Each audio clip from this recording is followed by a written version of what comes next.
Hello friends. उम्मीद है कि आप सब बढ़िया होंगे और प्रोविज़नल आंसर के आने के बाद आप लोग लमसम जो आपका स्कोर है आपने मिला लिया होगा और अब वक़्त आ गया है कि आप लोग अपना जो तैयारी है उसे मेंस की दिशा में ले जाएँ, क्योंकि आपको मेंस के लिए बहुत कम वक़्त मिलेगा। जब रिज़ल्ट आता है बीपीएससी का, जो पीटी का रिज़ल्ट आएगा, मान लीजिए कि 40 दिन तो ले लेता है बीपीएससी रिज़ल्ट देने में। तो आप मान के चल सकते हैं कि 15-20 अक्टूबर के आस-पास रिज़ल्ट आपका आएगा, 10 से 20 अक्टूबर के आस-पास। तो तब तक होता क्या है कि आपका अच्छा खासा जो समय होता है, वक़्त होता है, वो निकल निकल चुका होता है और फिर आपके पास आखिरी का जो 60 दिन होता है, वो बचता है।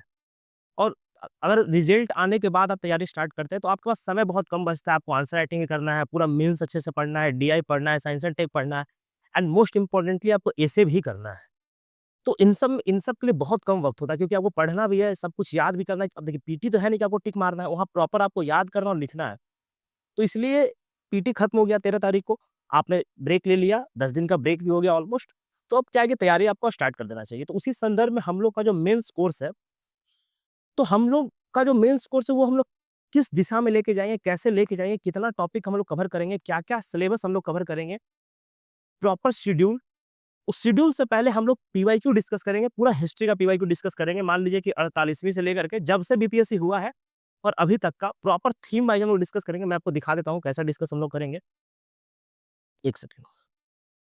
देखिए, जो हम लोग का थीम है किस टाइप से डिस्कस होगा।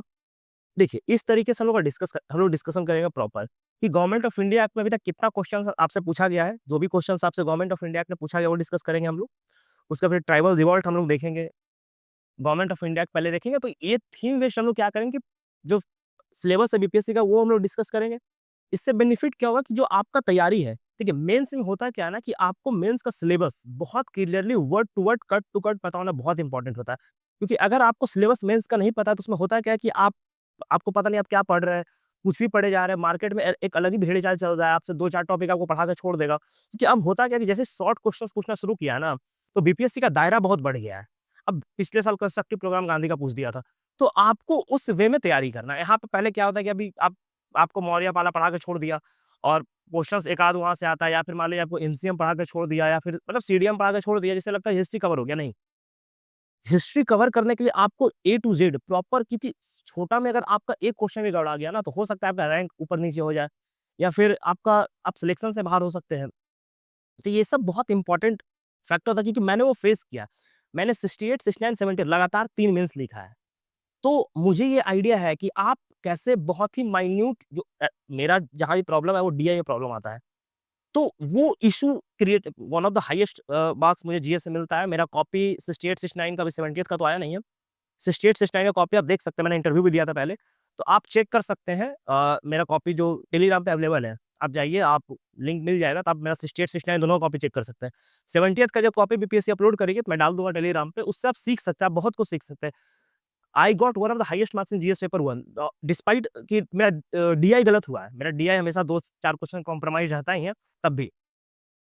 तो हम लोग उसी तरीके से पढ़ते हैं, क्योंकि आपको जीएस में कॉम्प्रोमाइज़ नहीं होना है। कहीं जीएस में आप 8 नंबर का क्वेश्चन 5 साढ़े 4, 5 साढ़े 4 आपको मिलना चाहिए। तो हम लोग उसी तरीके से इसको करेंगे, और ये हम लोग का जो अभी लेक्चर जो आप देख रहे हैं, ये हम लोग का कोर्स का पार्ट है। क्योंकि हम लोग ये जो लेक्चर रिकॉर्ड हो रहा है, ये हो रहा है कोर्स के लिए प्रॉपर रिकॉर्ड हो रहा है, क्योंकि हम लोग वहाँ डिस्कस करेंगे कि कितना हम लोग को पढ़ाना है, कैसे पढ़ाना है। लेकिन हम लोगों ने सोचा कि एक आपको सिलेबस का पता हो, इसलिए हम लोग ये यूट्यूब पे डाल देंगे। अब देखिए, सबसे पहले गवर्नमेंट ऑफ इंडिया एक्ट, अभी जब छोटा पूछना शुरू किया बीपीएससी, तो आपको गवर्नमेंट ऑफ इंडिया एक्ट का जो सिलेबस है, वो 58 से लेकर के मतलब 1858 से लेकर के आपको 1947 तक पढ़ना है। आपको 1947 तक जितना भी गवर्नमेंट ऑफ इंडिया एक्ट आया सब पढ़ना, और आप थीम बेस्ड पढ़ना है। जैसे अब पढ़ना कैसे वो मैं बताता हूँ।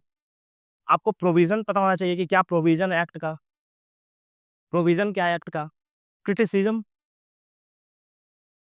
Criticism, way forward. Way forward मतलब जैसे मान लीजिए कोई थिंकर कुछ बोल रहे हैं, जैसे राजेंद्र प्रसाद 1919 एक्ट को लेकर के कुछ बोले थे, जैसे गांधी जी कुछ बोले थे, नेहरू कुछ बोले हैं, तो वो सब चीज़, और फिर आखिरी में कंक्लूजन, आखिरी में कंक्लूजन। तो ये जब पॉलिटी का एक लेक्चर हम लोगों ने डाला था, तो आप देखेंगे वहाँ जा करके कि हम लोग वो डिस्कस किए हैं प्रॉपर कि स्ट्रक्चर क्या होना चाहिए। हम लोग यहाँ पे डिस्कस कर देंगे कि आंसर का स्ट्रक्चरिंग कैसे कीजिएगा, और सबसे पहले इंट्रो होता है यहाँ पे, तो वो इंट्रो। तो इस तरीके से हम लोग देखेंगे। देखिए, आपसे हर साल एक क्वेश्चन आपसे एक्ट पे आया है, एक बार 61 पूछा है, एक बार 1892 आया है और सबसे पहले 68वीं में आपसे 1858 पूछा है। तो इससे क्या पता चलता है कि आपको जो ये एक्ट है, जो गवर्नमेंट ऑफ इंडिया एक्ट है, वो बहुत इंपॉर्टेंट हो जाता है आपके लिए। मतलब आप समझिए कि आपको 7-8 नंबर का एक प्रश्न यहाँ से आना ही आना है। तो आपको ये थीम आपके पास मस्ट है कि 58 से लेकर के 47 तक आपका प्रिपेयर्ड हो। ऐसा नहीं कि हम लोग लॉटरी सिस्टम नहीं करेंगे कि हम लोग 3-4 एक्ट पढ़ लिए बाकी छोड़ दिए, एकदम काम नहीं। हम लोग 58 से शुरू करेंगे, प्रॉपर नोट्स, प्रॉपर स्ट्रक्चर के साथ हम लोग 47 तक जाएँगे। बीपीएससी का दूसरा थीम है, बहुत इंपॉर्टेंट थीम है, वो है ट्राइबल रिवॉल्ट। ट्राइबल रिवॉल्ट से देखिए लगातार क्वेश्चन पूछा गया बीपीएससी में, लगातार क्वेश्चन आप देखिएगा तो ट्राइबल रिवॉल्ट से पूछा गया है। संथाल अपराइजिंग तो मतलब समझिए one of the favourite area BPSC का। 70, 59, 67 हर बार संथाल रिवॉल्ट से क्वेश्चन पूछा है। और उसके बाद देखिए संथाल रिवॉल्ट से 66 वही क्वेश्चन पूछा। हम लोग ने क्या किया कि जो भी क्वेश्चंस पूछा है वो क्वेश्चंस को हम लोग उठा करके ले आए हैं, जिससे कि आपको थीम पता चले। अब देखिए संथाल रिवॉल्ट या कोई भी रिवॉल्ट है, रिवॉल्ट में 2-3 थीम होता है। पहला थीम होता है काउज। किसी भी रिवोल्ट का आपको काउज पता होना चाहिए कि काउज क्या है उसका। दूसरा, कि क्या स्ट्रक्चर था रिवोल्ट का, रिवोल्ट कैसे ऑर्गेनाइज हो रहा था, क्या नेचर था रिवोल्ट का। दूसरा आपको पता होना चाहिए नेचर ऑफ रिवोल्ट, कि क्या नेचर था। आपको रिवोल्ट का नेचर पता होना चाहिए। उसके बाद रिजल्ट, जो रिवोल्ट है उसका आउटकम क्या हुआ, आउटकम आपको पता होना चाहिए। आपको आउटकम पता होना चाहिए। अब देखिए, अब नेचर में आपको फीचर, ये जो नेचर है, नेचर में आपको फीचर्स क्या आता है कि वायलेंट था, नहीं था, उसका लीडरशिप किसके पास था, ऑर्गेनाइज्ड मूवमेंट था या फिर अनऑर्गेनाइज्ड था, ये सारा आ जाता है। जब आउटकम आप देखिएगा तो आउटकम है कॉन्सिक्वेंस, रिजल्ट एंड आउटकम, ये तीनों एक चीज है, ये तीनों एक चीज है। तो आपको ये स्ट्रक्चर पे जो भी आप नोट्स बनाएंगे, जो भी हम लोग पढ़ाएंगे, इसी स्ट्रक्चर पे आपको पढ़ाएंगे, क्योंकि एग्जाम में क्वेश्चन इसी स्ट्रक्चर पे आता है। देखिए, हम लोग उस पे फोकस करेंगे कि मोस्ट पोटेंशियल एरिया कहाँ है, कि किस, मान लीजिए आप संथाल रिवोल्ट पढ़ रहे हैं, तो संथाल रिवोल्ट से बेसिक से लेकर के आप एकदम प्रो तक क्या क्वेश्चंस बन सकता है, हम लोग उस पे देखेंगे। आप संथाल में देखिएगा तो हर जगह आपसे क्या ही पूछा गया है, तो देखिए हमेशा क्या पूछा गया आपसे, काउज पूछा गया, आपसे रिजल्ट पूछा गया। आप जहां भी देखिएगा तो आपसे यही पूछा गया, काउज, रिजल्ट, कंसिक्वेंस, देखिए काउज, रिजल्ट। तो आप देख रहे हैं थीम, आप थीम पकड़ के चलिए, क्या क्या थीम हमेशा पूछा गया है। अब कैरेक्टरिस्टिक्स, ये कैरेक्टरिस्टिक्स का मतलब क्या हो गया, नेचर, ये क्या उसका नेचर था, उसका फीचर क्या था। देखिए बिरसा मुंडा पे भी पूछा है, बिरसा मुंडा पे भी पूछा है, तो आप देखिए क्या पूछा, ऑब्जेक्टिव क्या था, यही पूछ रहा है कि अंडरलाइन ऑब्जेक्टिव क्या था। तो जो भी क्वेश्चंस आता है वही 3-4 थीम पे रहता था। हम लोग वो भी तैयार करवाएँगे, इसी थीम पे तैयार करवाएँगे, और आपको जो ये पीवाईक्यू का पीडीएफ है, ये आपको टेलीग्राम पे मिल जाएगा। आगे हम लोग बढ़ते हैं, देखते हैं। अब देखिए पेंटिंग, तो पेंटिंग से क्या क्वेश्चन बनता है? देखिए पेंटिंग का जब आप सिलेबस देखिएगा तो पेंटिंग में आपको एक पटना कलाम लिखा होगा कि आपको पटना कलाम आपसे पूछेगा। लेकिन अब बीपीएससी का एग्जाम है, आप बिहार से एग्जाम दे रहे हैं, तो माइट बी मधुबनी पेंटिंग आपसे पूछा जाए, मंजूषा पूछा जाए, तो वो सब प्रिपेयर कर लेंगे, वो सब शॉर्ट में, तो वो सब लोग प्रिपेयर कर लेंगे। अब देखिए पटना कलाम में क्या पूछा जाता है, आप पटना कलाम में समझिए। पटना कलाम का पहला क्वेश्चन जो पूछा जाता है आपसे, हमेशा क्या पूछा जाता है, फीचर्स।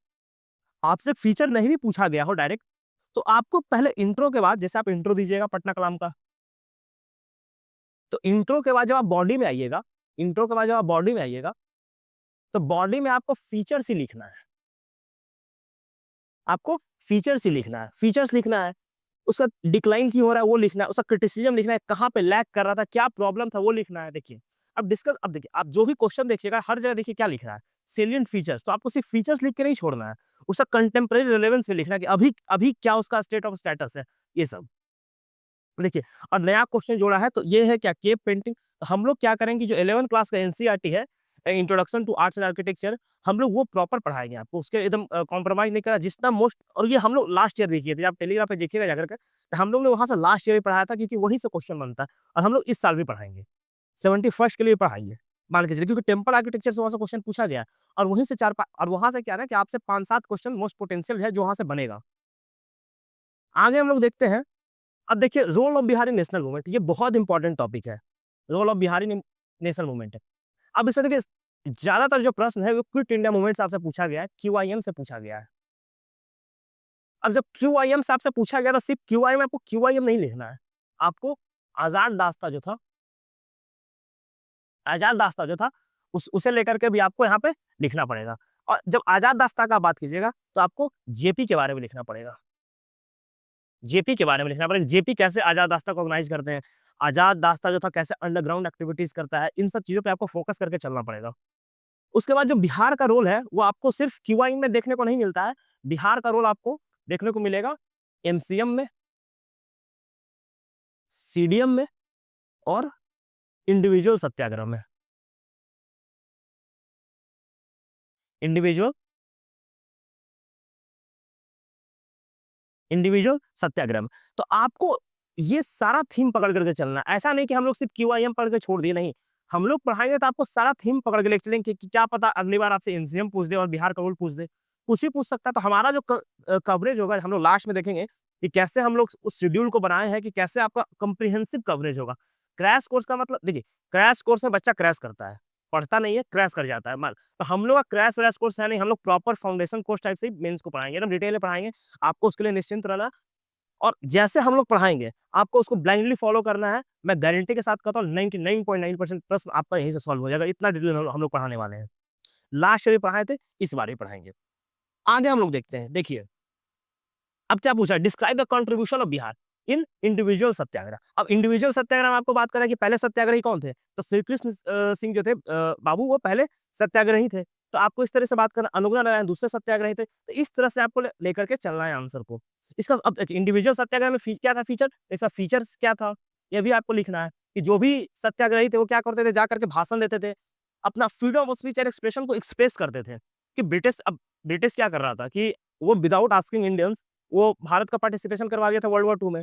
तो इसे अब इससे हुआ क्या था कि हमसे हमारा ओपिनियन नहीं लिया गया था। तो हम लोग freedom of speech and expression को एक्सप्रेस कर रहे थे कि हम नाज़ी जर्मनी के साथ भी नहीं है, लेकिन जो नाज़ी जर्मनी है उससे कम भी ब्रिटिश नहीं है। तो हम लोग इस चीज़ को डिफरेंशिएट कर रहे थे और लोगों में इस चीज़ को लेकर के जागरूकता बढ़ा रहे थे।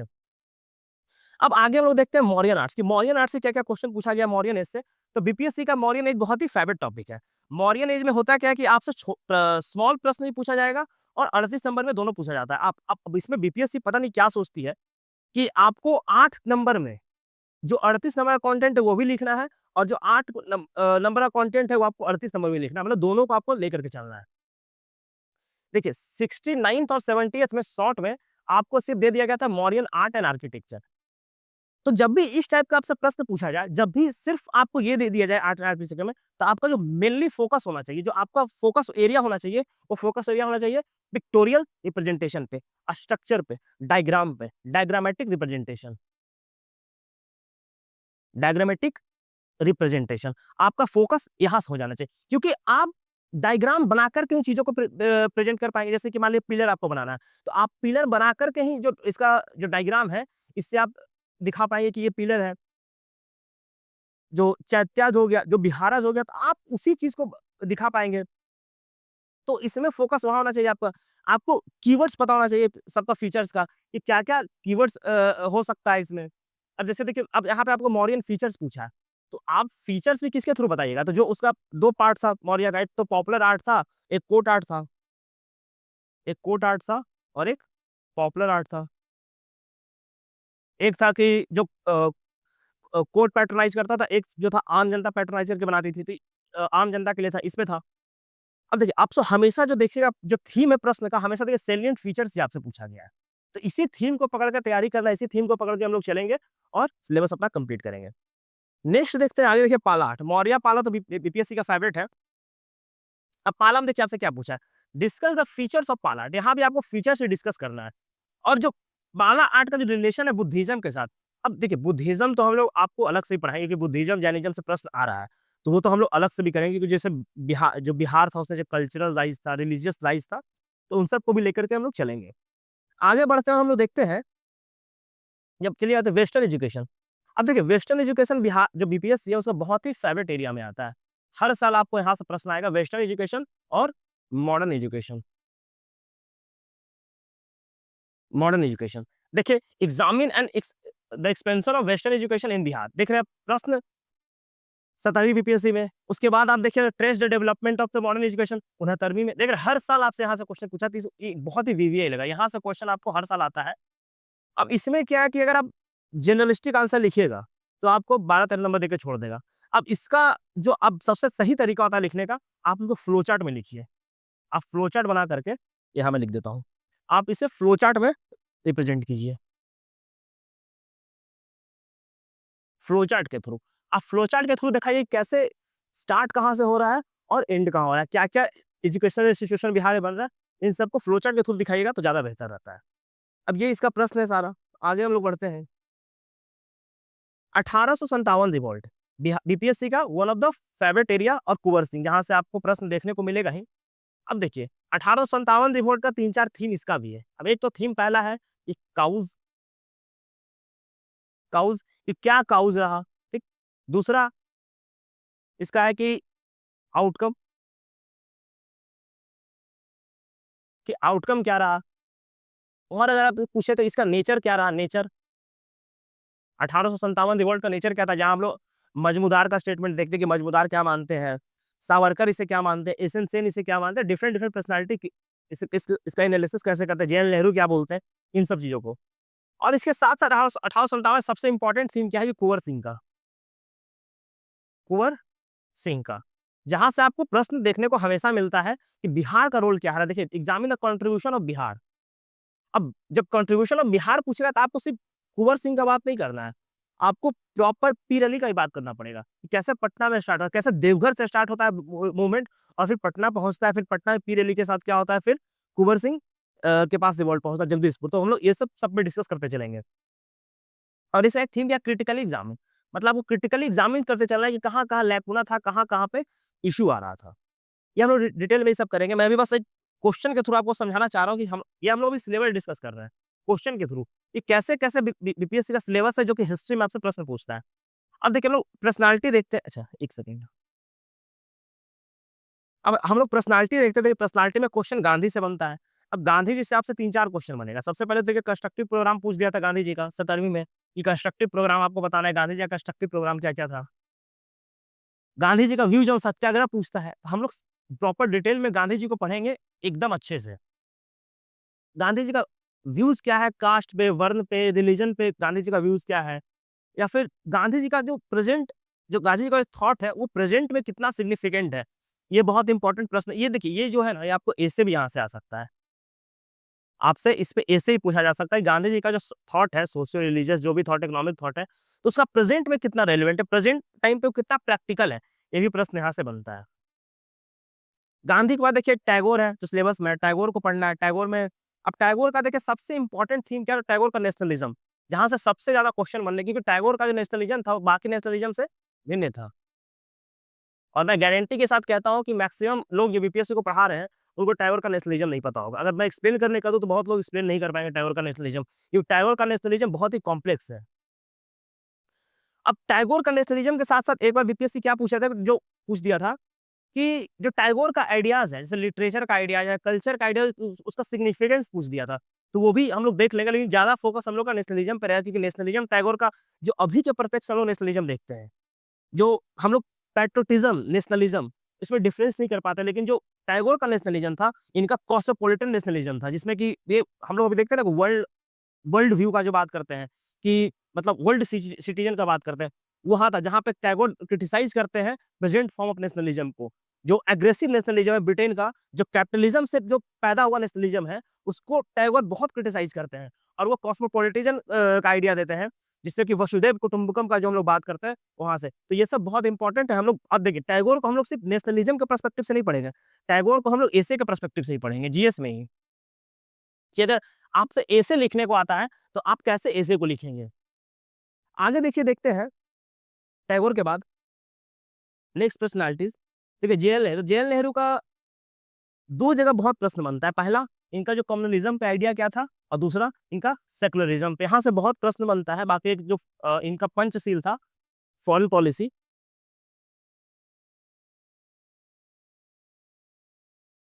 पंचशील था। ये प्रश्न यहाँ से बनता है, 5 पॉइंट पॉलिसी जो था इनका, चाइना के साथ डिस्कस किए थे, यहाँ से बनता है। आगे हम लोग देखते हैं, नेक्स्ट जो देखते हैं, देखिए अब मिसलेनियस टॉपिक में आ जाते हैं। अब हुआ क्या है, बीपीएससी क्या करता है कि बहुत टाइम क्या करता है, एक टॉपिक आपसे पूछ के छोड़ दिया, जैसे कि जेपी एक बार पूछ के छोड़ दिया, लोहिया एक बार पूछ के छोड़ दिया। तो जो भी मिसलेनियस टॉपिक है, वो भी कवर करेंगे हम लोग। अब हम लोग चलते हैं सबसे मेन जगह पे, जहाँ पे आपको जो टेंटेटिव शेड्यूल है हम लोग का, कि हमारा जो कोर्स है वो कैसे चलेगा, हम किस दिन क्या पढ़ाएँगे, आपको प्रॉपर शेड्यूल पहले मिल जाएगा। हिस्ट्री हम लोग कैसे कवर करेंगे, आपको उसका शेड्यूल पहले मिल जाएगा, कि आप अपना जो शेड्यूल है डेली का जो रूटीन है, आप इसके हिसाब से आप स्ट्रक्चर कर सकेंगे। मेंस में सबसे इंपॉर्टेंट मेंटरशिप होता है और गाइडेंस, कि आप सही गाइडेंस में आप मेंस कर रहे हैं कि नहीं, सही स्ट्रक्चर में आप मेंस कर रहे हैं कि नहीं। अगर हवा में आप मेंस कीजिए तो आपको पता चलेगा कि आप जो पढ़ रहे हैं, जो आप लिख रहे हैं, वो रिलेवेंट है ही नहीं, आप बस पढ़े जा रहे हैं। और मेंस में क्या होता है ना कि समय बहुत कम होता है, गुंजाइश बहुत कम होता है गलती का। आप मान लीजिए पीटी में 10 क्वेश्चन गलती करके भी आप पास कर सकते हैं, लेकिन अब मेंस में ऐसा नहीं। मेंस में आपको हर क्वेश्चन अच्छे से लिखना पड़ेगा, क्योंकि मेंस में आपको आधा-आधा नंबर से जो रिजल्ट होता है, उसमें इम्पोर्टेंट रहता है रखता है। अब हम लोग देखिए शेड्यूल देख लेते हैं। हम लोग स्टार्ट कर रहे हैं 22 से हम लोग का स्टार्ट है, तो 22 को तो ओरिएंटेशन होगा। 23 से हम लोग लेक्चर डालना शुरू कर रहे हैं, 23 को। पहला लेक्चर हम लोग का मौर्य आर्ट और पाला आर्ट पे आएगा। पहला लेक्चर हम लोग का मौर्य आर्ट और पाला आर्ट पे आएगा। उसके बाद हम लोग रिवॉल्ट ऑफ 1857 कवर करेंगे। उसके बाद रिवॉल्ट ऑफ 1857 हम लोग कवर करेंगे कुंवर सिंह का। अब देखिए हम लोग जो ये स्ट्रक्चर है, ये प्रॉपर स्टोरी के टाइम में चलेगा। आप देखिएगा इतना डिटेल में आपको कहीं नहीं पढ़ाया जाएगा। हम लोग प्रॉपर स्टोरी के हिसाब से पढ़ चलेंगे कि जो स्टार्ट हुआ पाला आर्ट, मौर्य आर्ट से, फिर हम लोग इंडिपेंडेंस में आएँगे और उसके बाद इंडिपेंडेंस से प्रॉपर स्टोरी के तरीके से हम लोग पढ़ाई करेंगे। जैसे देखिए टेम्पल आर्किटेक्चर हो गया, उसके बाद हम लोग केप पढ़ लेंगे, फिर हम लोग आ जाएँगे कॉन्स्टिट्यूशनल डेवलपमेंट में, जो एक्ट पूछता है 58 से लेके 9 तक पढ़ेंगे। और इसके बाद हम लोग राइज़ इन नेशनलिज़्म पढ़ेंगे, बहुत डिटेल में अच्छे से पढ़ेंगे, जहाँ पे हम लोग फॉर्मेशन ऑफ आईएनसी देखेंगे, कंट्रीब्यूशन ऑफ मॉडरेट्स देखेंगे, मॉडरेट्स का क्या कंट्रीब्यूशन रहा है, आईएनसी का फॉर्मेशन कैसे हुआ है, सब कुछ हम लोग देखेंगे कि आईएनसी में जो सेफ्टी वॉल्व थ्योरी है, सेफ्टी वॉल्व थ्योरी हो गया, कॉन्स्पिरेसी थ्योरी हो गया, लाइटनिंग कंडक्टर थ्योरी हो गया, डिफरेंट डिफरेंट पर्सनैलिटी दी है। जैसे कि सेफ्टी वॉल्व थ्योरी का लाला लाजपत राय बात करते हैं, जो कॉन्स्पिरेसी थ्योरी है उसका हम लोग बात करते हैं, रजनी पाम दत्ता बात करती हैं, लाइटनिंग कंडक्टर थ्योरी का जैसे गोखले बात करते हैं, हम लोग सब डिटेल में देखेंगे। अब देखिए राइज इन एक्सट्रीमिज्म एंड स्वदेशी मूवमेंट, जब कंट्रीब्यूशन ऑफ मॉडरेट्स पढ़ेंगे तो कंट्रीब्यूशन ऑफ मॉडरेट्स से हम लोग लिंक करेंगे कैसे कि कैसे राइज ऑफ नेशनलिज्म होता है। अब होता क्या है कि जो 1892 में जो एक्ट आता है उससे डिसैटिस्फाइड होता है मॉडरेट्स, और मॉडरेट से डिसैटिस्फाइड होते हैं कौन लोग? तो जैसे अरविंदो हो गए, तिलक हो गए, बिपिन चंद्र बाल गंगाधर तिलक हो गए। अब ये सब क्या होता है कि ये लोग मॉडरेट्स का जो अचीवमेंट है उससे डिसैटिस्फाइड होता है, कि ये लोग चाहते थे कि ये लोग एग्रेसिव वे में बायकॉट करना चाहते थे और एग्रेसिव पॉलिसी अपनाना चाहते थे। लेकिन मॉडरेट्स का क्या था, कि ये लोग पार्ट टाइम काम करते थे। ये लोग होता क्या था आपको पता होगा कि जो कांग्रेस का सेशन होता था, सिर्फ दिसंबर में होता था, पूरे साल में। तो इनको बोला जाता था कि ये लोग they are like a frog, they croak once a year, ऐसा-ऐसा बात इन लोग को बोला जाता था कि मतलब कांग्रेस का जो सेशन होता है वो 3 डे तमाशा, अश्विनी दत्ता बोले थे कि 3 दिन का तमाशा है कांग्रेस का जो सेशन होता है। तो इन सब को लिंक करते हुए फिर हम लोग आ जाएँगे एक्सट्रीमिज़्म पे और वहीं पे फिर स्वदेशी मूवमेंट पढ़ेंगे। और स्वदेशी मूवमेंट में से सबसे इम्पोर्टेंट क्या है, पार्टीशन ऑफ बंगाल पढ़ेंगे। जहाँ से आपको मान लीजिए शॉर्ट क्वेश्चन में आपसे यहाँ से पूछा जाएगा। अच्छा हाँ, एक चीज़ मैं क्लियर कर दूँ, आपको सब पे नोट्स मिलेगा, प्रॉपर मॉडल आंसर में नोट्स मिलेगा जिसको आप बहुत ईज़िली रेप्लिकेट कर सकते हैं। सेम हम लोग रेप्लिकेशन किए थे 70th बीपीएससी में, सेम अभी भी होगा कि आप उसको ईज़िली रेप्लिकेट कर सकते हैं जाकर के एग्ज़ाम में, और आई बेट कि वैसा नोट्स आपको कहीं नहीं मिलेगा और मैक्सिमम मार्क्स आप उससे फ़ीच कर सकते हैं एकदम ईज़िली। और प्रॉपर स्ट्रक्चर में क्या डायग्राम बनाना है, कितना स्ट्रक्चर कहाँ करना है, क्योंकि वो सब ट्राइड एंड टेस्टेड है। क्योंकि मैं खुद 3 बार मेंस लिखा हूँ, तो आप समझ सकते हो कि कितना ट्राइड एंड टेस्टेड है। And I got one of the highest marks in the mains. अगर डीआई गलत नहीं होता, तो आप मान के चलो कि आई वाज़ रैंकर, क्योंकि मेरा इंटरव्यू में बहुत बहुत अच्छा मार्क्स था। तो उस तरीके से। आगे देखिए चलते हैं, हम लोग देखते हैं रिवॉल्यूशनरी फेज 1 हम लोग अगर देखेंगे, तो 1905 से 1909 देखते हैं और फिर लोग इसमें हम लोग गदर मूवमेंट को देखेंगे और रॉलेट एक्ट पे खत्म करेंगे। ये जो डेट है आपको डेट ध्यान में रखना पड़ेगा, क्योंकि इसी डेट के हिसाब से जो हम पढ़ाए, मान लीजिए जैसे कॉन्स्टिट्यूशनल डेवलपमेंट आपको पढ़ाया गया 27 तारीख को, तो ऑन 27 तारीख को आपको 27 तारीख को ही आपको इस पे आंसर राइटिंग करवाया जाएगा। अगर 27 को नहीं करवाया जाएगा तो आप मानिए कि 28 को करवाइए, क्योंकि जो भी हम लोग पढ़ा रहे हैं, जो भी टॉपिक आपका कवर होगा, मान लीजिए कि जैसे कि गांधीयन फेज 1 हम लोग पढ़ाएँगे 1919 से लेकर के 1927 तक। इसमें आपको एनसीएम पढ़ना है, स्वराज पार्टी पढ़ना है, साइमन कमीशन पढ़ना है। तो हम लोग इन सारे टॉपिक पे आपका आंसर राइटिंग होगा। जो डेली आंसर राइटिंग हम लोग इंटीग्रेट किए हैं इसमें, इसीलिए किए हैं कि जो हम लोग पढ़ाएँगे, वो आपसे हम लिखवाएँगे भी, जिससे कि आपका रिवीजन भी हो और आपको एक आंसर लिखने का स्ट्रक्चर पता चले कि किस तरीके से आंसर को लिखते हैं। और इसमें होगा क्या कि एक आपका अपना भी नोट्स बनते जाएगा। हम लोग को जो नोट्स देंगे देंगे ही, एक आपका अपना एक समझिए कि 120-130 क्वेश्चन का एक अच्छा सा खासा आपका खुद का मॉडल आंसर सेट तैयार हो जाएगा। और जो डेली आंसर राइटिंग है उसका प्रॉपर इवैल्यूएशन होगा। इसका इवैल्यूएशन मैं ही करूँगा, कोई और नहीं करेगा। आप मान के चलिए हमारा चैनल पे आप जाके चेक कीजिएगा, उससे बेहतर इवैल्यूएशन कहीं नहीं मिलेगा। क्योंकि मैं बहुत सारा कोचिंग का इवैल्यूएशन देखा हूँ, इवन मैं एसोसिएटेड भी था बहुत जगह। आंसर में ओके लिख देता है। अब आप बताओ ओके से क्या समझेगा बच्चा? अब ओके में पता ही नहीं कि अच्छा आंसर या नहीं है। बोलने पे बोलता है कि बीपीएससी भी ऐसे कॉपी चेक करता है। अरे भाई, तो बीपीएससी ऐसे कॉपी चेक करके नौकरी देता है, तुम नौकरी दे रहे हो क्या? नहीं दे रहे हो। तो मतलब यूजलेस इलॉजिकल सेंस लोग लगाता है। खैर कोई बात नहीं, सबका अपना-अपना। देखिए जो गांधीयन फेज 2 है, इसमें भी हम लोग सीडीएम देखेंगे, इंडिविजुअल सत्ता वगैरह देखेंगे और फिर से डेली आंसर राइटिंग होगा। जितना भी टॉपिक है सब पे डेली आंसर राइटिंग होगा। इसलिए हमने डेट प्रॉपर दे दिया कि आपको पता हो कि इस दिन आपको क्या आंसर लिखना है, जिससे कि एक स्ट्रक्चर्ड वे में तैयारी चलेगा आपका। हम लोग वो वेगनेस नहीं रखते कि आज लेक्चर डाल रहे हैं, फिर 4 दिन के बाद डाल रहे हैं, सिलेबस कंप्लीट नहीं हो रहा है, एग्जाम से 2 दिन पहले हम लोग सिलेबस कंप्लीट कर रहे हैं और हल्ला करके सिलेबस कंप्लीट कर दिए, बेवकूफ़ी है। एग्जाम से पहले कम से कम 20 दिन आपका सिलेबस कंप्लीट होना चाहिए, मिनिमम 20 दिन। जिससे कि आप प्रॉपर रिवीजन कर सकें आखिरी के 20 दिन। आखिरी के 20 दिन आंसर नहीं लिखा जाता है, रिवीजन किया जाता है। उसी तरीके से देखिए हिस्ट्री चलेगा। अच्छा हाँ, हिस्ट्री के साथ-साथ एक चीज़ मैं यहाँ पे बता देता हूँ आपको कि हिस्ट्री के साथ-साथ जो हिस्ट्री है आपका इसके साथ-साथ पैरेलली आपका करंट अफेयर्स भी चलेगा।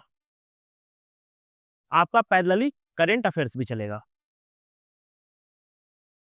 करंट अफेयर्स भी चलेगा और हो सके तो इसके साथ-साथ आपका डीआई भी चलेगा। जो डीआई है वो भी चलेगा। हम लोग जो डेली आंसर है, डेली आंसर राइटिंग में आपका डीआई भी इंक्लूडेड है। डीआई भी आपका साथ-साथ चलेगा पैरेलली, मतलब हिस्ट्री के साथ-साथ करंट अफेयर्स, डीआई तीनों पैरेलली चलेगा आपका। लेक्चर आपको करंट अफेयर्स से भी आएगा रैंडमली। इस जो करंट अफेयर्स है, इसका भी आपको शेड्यूल मिल जाएगा। इसका भी आपको प्रॉपर शेड्यूल मिल जाएगा और डीआई जो है, डीआई का क्लास का अपडेट आपको ग्रुप में कर दिया जाएगा। तो देखिए इस तरीके से हम लोग सब कुछ कवर करेंगे। लोहिया, जेपी, राजेंद्र प्रसाद, पटना क्लब, जो भी टॉपिक है सब कवर होगा आपको पूरा देखिए। और हम लोग 14 तक मान के चलिए कि आपका जीएस पेपर 1 है, जीएस पेपर 1 है, वो आपको ऑलमोस्ट कंप्लीट कर देंगे। जो भी बचा होगा जीएस पेपर 1 में वो बचेगा क्या? तो करंट अफेयर्स।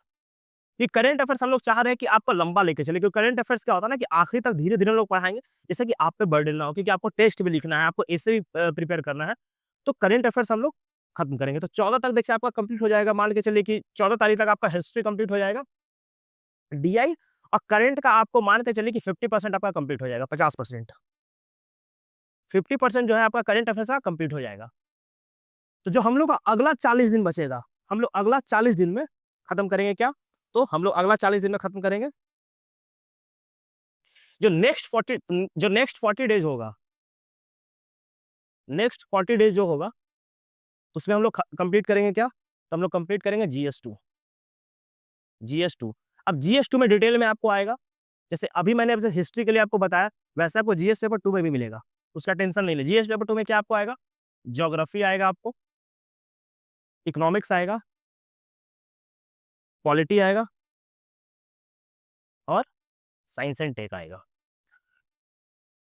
ये सारा सब्जेक्ट आपको डिटेल में मिलेगा। 40 दिन में हम लोग इसे भी कंप्लीट करेंगे। आप मान के चलो एकदम टाइम पे आपका सिलेबस कंप्लीट होगा। एग्जाम से पहले सिलेबस आपका कंप्लीट होगा। तो जो हम लोग का टारगेट है कि आपको 75 दिन में सिलेबस कंप्लीट करने का, आप मान के चलिए कि 75 दिन से पहले हम लोग सिलेबस कंप्लीट करेंगे। क्योंकि सबसे बड़ा चैलेंज बीपीएससी फैटर्निटी में क्या है? सिलेबस। वो सिलेबस टाइम पे कंप्लीट नहीं करता है। पैसा आपसे ले लेगा, आराम से सो जाएगा। धीरे-धीरे सिलेबस आ रहा है, एग्जाम बचेगा तो 10 लेक्चर एक ही दिन डाल देगा और बोलेगा सब देख जाओ। ऐसे नहीं होता है। ये तरीका नहीं है एग्जाम प्रिपरेशन करवाने का। तो आपको मानिए 40 दिन में, अगला 40 दिन में जीएस पेपर 2, ये भी डेली आंसर राइटिंग इसका भी होगा। आप मान के चलिए कि इसका भी डेली आंसर राइटिंग होगा। डेली जो आंसर राइटिंग है, इसका भी डेली आंसर राइटिंग आपको होगा। तो ये हम लोग का स्ट्रक्चर रहा। जैसे हम लोग जीएस पेपर 1 में भी लेकर के आए हैं, सेम आपको जीएस पेपर 2 का भी जो शेड्यूल है, स्ट्रक्चर है, मिल जाएगा और हम लोग फिर ये भी कवर करेंगे। अच्छा, एक इम्पोर्टेंट नोटिस आपको देना चाह रहे हैं। बहुत मैसेज आ रहा था कि एसे के लिए, क्योंकि हम लोग का अभी एसे का इवैल्यूएशन चल रहा है, आप देख रहे होंगे चैनल पे और 2 लेक्चर भी शायद आ गया है यूट्यूब पे। आप जाके देखेंगे किस तरीके से हम लोग एसे को पढ़ा रहे हैं। तो हम लोग का एसे का अलग से बैच लॉन्च होगा। हम लोग जीएस में नहीं इंक्लूड किए कि एसे का अलग से बैच लॉन्च होगा और आप मान के चलिए कि बीपीएससी फैटर्निटी में वन ऑफ द बेस्ट एसे का आपको होगा। हम लोग 11-12 एसे लिखवाएँगे आपसे, प्रॉपर टेस्ट भी लेंगे, एसे लिखवाएँगे भी और आपको हम लोग सिखा देंगे एसे लिखना कैसे है। आप मान के चलिए कि आपको सिखाया जाएगा प्रॉपर एसे लिखना कैसे है। तो एसे का अलग से हम लोग लेकर के आएँगे। ये प्रॉपर रहा और करंट अफेयर्स का हम लोग प्लानिंग क्या है कि ऑलमोस्ट चीज़ें करंट अफेयर्स का हम लोग वीडियो के थ्रू यूट्यूब पे कवर करें। उसके लिए आप परेशान नहीं होना, उसका आपको शेड्यूल मिल जाएगा यूट्यूब पे, चाहे फिर टेलीग्राम पे आप जुड़िए, टेलीग्राम पे मिल जाएगा। ये जो पीडीएफ है, ये जो पीडीएफ है 1 सेकंड। ये जो पीडीएफ है, ये पीडीएफ आपको टेलीग्राम पे मिल जाएगा। टेलीग्राम पे आपको इसका पीडीएफ मिल जाएगा। टेलीग्राम से जुड़िए और ये पीवाईक्यू, तो पीवाईक्यू तो आपके पास होना ही चाहिए। आप कहीं भी कुछ भी पढ़ाई कर रहे हो, मेंस का तैयारी अगर आप कर रहे हो, तो आपके पास ये पीडीएफ का पीवाईक्यू आपके पास होना चाहिए। आप इसको जाइए डाउनलोड कीजिए पीवाईक्यू का पीडीएफ को, आराम से इसको पास से प्रिंट आउट करवाइए, इसको पास रखिए और इसको देख के तैयारी कीजिए। फिर डेली आप देखिए, कम से कम एक बार तो आपको इसको पीडीएफ को देखना ही चाहिए। कि क्या पढ़ना है, क्या नहीं पढ़ना है। जिससे कि आपका तैयारी एकदम स्ट्रक्चर्ड वे में एकदम एक होता है ना, वन गो में आपका तैयारी होगा और बहुत बेहतर तैयारी होगा, समय पे तैयारी होगा। सबसे इम्पोर्टेंट इसमें टाइम होता है मेंस में, क्योंकि सही मेंटरशिप नहीं मिलने के कारण ना बच्चा कुछ ही पढ़ते रहता है बैठ करके। तो चलिए ये पीडीएफ डाउनलोड कीजिए टेलीग्राम पे, टेलीग्राम का लिंक आपको डिस्क्रिप्शन में और कमेंट सेक्शन दोनों जगह मिल जाएगा। वहाँ से आप टेलीग्राम पे जाइए और आप ये पीडीएफ आपको मिल जाएगा। और अगर आप हम लोग का मेंस कोर्स से जुड़ना चाहते हैं, तो उसका भी डिटेल आपको टेलीग्राम पे और यूट्यूब पे मिल जाएगा। आप हम लोग का मेंस कोर्स से भी जुड़ सकते हैं। तो चलिए, धन्यवाद।